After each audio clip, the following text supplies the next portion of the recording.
Today, we will explain what you get when you win a lemon law case. It truly can be super rewarding. And the very first thing I want to tell you is the following.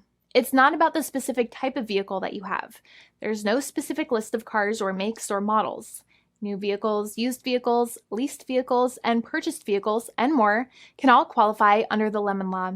In fact, the lemon law can sometimes apply to things other than cars too, such as trucks, boats, motorcycles, small planes, appliances, and some electronics might be considered lemons too. Let us know what you are dealing with in the comments below. However, the majority of cases that we see actually do have to do with defective cars and automobiles. First of all, I want to break down the basics of how the lemon law works. Basically, you got a vehicle that is defective or has problems, but the dealership cannot repair it within a certain number of times or within a certain number of days.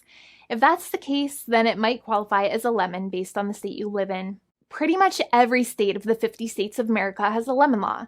Unfortunately, sometimes automobile manufacturers don't focus on the safety of the vehicle and instead focus on the safety of their own cash pocketbooks and net profits.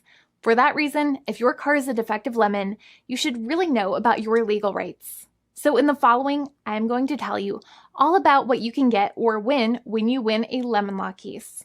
Some automobile manufacturers make a lot of money and are rich, and a lot of people hate the dealerships for taking their money and giving them a hunk of junk, the runaround, and a bunch of lies. But sadly enough, the lemon law is not designed to make you rich, and it is not intended to make you wealthy. Instead, the law is designed in a way that is supposed to put you in the position that you would have been if the vehicle had not been defective. It is supposed to make you whole. Even if you spent $60,000 or $70,000 on the car to fix up the car and spice it up, you still might not get that money back. It really depends. Even though the dealership might have lied to you, given you the runaround, and then failed to do their part. That's why it is important to give them the lemon drop down. By winning lemon law cases, consumers are really making the road a safer place for all drivers and pedestrians by making automobile manufacturers care more about consumer safety. Now, what you get when you win a lemon law case usually comes down to one of three possible options or remedies. Option 1 is that they might provide you with a replacement vehicle. Option 2 is that they might offer you a refund or what is called a lemon law buyback. Options 3, I will discuss option 3 a little later on in this video, and it is an important option you should know about as well with some real lemon juice.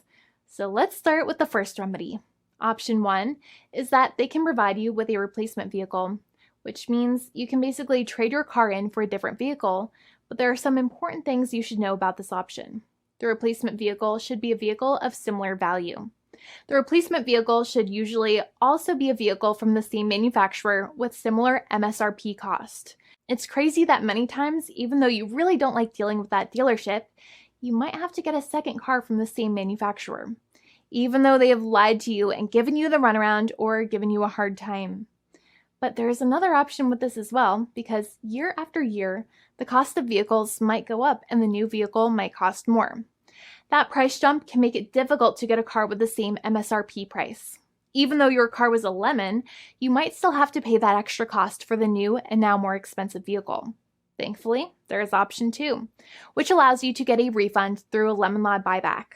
But one of the problems with a buyback is that sometimes you might have to have a trade-in vehicle, and you might have still been required to pay more money on that trade-in vehicle. And when you got your new car, the dealership might have rolled over the amount you still were supposed to pay on your previous vehicle into the calculation of your new vehicle. In other words, you might have been upside down on the finances of your new vehicle. So sometimes you need to pay for that difference in order to get out of the car. And a lot of people find it extremely weird that they have to pay money in order to get out of the defective vehicle. But many times that's how it works. Now, in a lemon law buyback, if you get a lemon law buyback, you usually get back what you paid. You may have bought the vehicle in a one lump sum all at once, or you more than likely had a finance or lease plan. What you usually get back is the money that you actually paid. Your hard-earned money that actually left your pocket and went straight into the pockets of the manufacturers. So think about it for a second and try to calculate about how much you paid.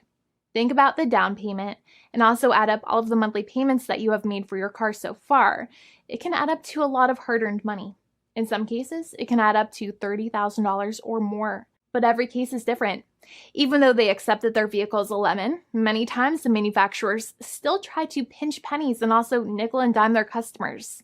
So they deduct certain fees during the negotiations, such as an offset for mileage for the portion of time that your vehicle did not have problems. Sometimes it is legal for manufacturers to deduct such things from the settlement you end up getting, but many times they may be doing so incorrectly, or it might be taking away too much of your personal money. Having a powerful negotiator and experienced attorney by your side can be very helpful. In addition, most lawyers do not charge you out of your own pocket for their attorney's fees and court costs. Many attorneys only get paid if they win, and if they don't win, they just don't get paid anything. Lots of attorneys spend their own money on your case, and the attorney might never get the money back. But it may make sense for the lawyer to take that risk if you have a strong case. It reminds me of being a kid and selling lemonade and spending my piggy bank coins and quarters to make the lemonade, even though I was never sure if I would make my money back. But when I made amazing lemonade, everybody would want it. We would all be happier as a result. Option 3 is that sometimes a manufacturer might simply pay you a settlement in what is called a cash and keep procedure. That's when you keep the car, but you get paid some compensation for all of the headaches and defects the vehicle caused. Even if you don't have a clear lemon law case, the manufacturer might still make a good faith offer to settle the matter and get it off of their heads. In many situations, even though the settlement might be less than a full buyback of the vehicle, it might make sense for you to accept that offer depending on your goals. In addition, it's usually required that the problems happened while your car was under warranty or extended warranty. Even if you no longer have warranty, but your problems happened while your vehicle was under warranty, you might still have a case. However, without any warranty, you cannot have a lemon law case in most situations. However, you might still have some legal protections, such as breach of contract, auto fraud, or something else. The founding attorney of the law firm, Jimmy and I, would love to speak to you. The consultation is completely free, and the team of lawyers can speak to you and review any documents you have for the vehicle, such as your vehicle purchase agreement and repair invoices. Call now for a completely complimentary and fully free consultation with an experienced lawyer. It's free to call 1-800-400-5050 day or night, 7 days a week, or visit us at www.californialaw.com. Lawyers are waiting to speak to you and encourage you to call. This video is not legal advice. I am not an attorney. I'm a paid spokesperson. Attorney Jimmy Hanai is a lawyer in the state of California and handles California lemon law cases. There are no guarantees. This legal advertisement is by lawyer Jimmy Hanai of CaliforniaLaw.com.